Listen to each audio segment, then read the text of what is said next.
How to merge photos and Snapseed. So first open your Snapseed app, then add photos that you want to merge. So I'm going to go with this photo first. So select one photo first. So I'm going to go with this one. Now once you're here, go to tools on the bottom right. Then just simply scroll down till you see the double exposure option right there.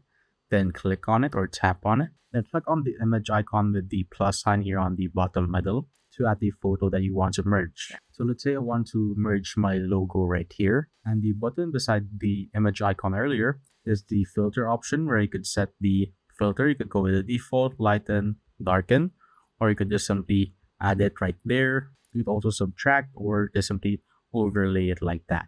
So I'm just going to add it right there. And here besides it is the opacity option where you could set the opacity of the image that you have added, just like that. And now you could also resize the picture that you have added like so, and also adjust the opacity just like that. You could also add multiple photos if you want by going to double exposure again, then adding another photo.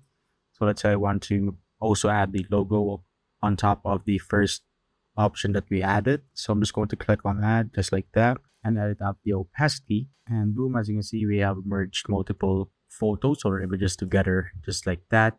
And that is how you basically merge photos and Snapseed.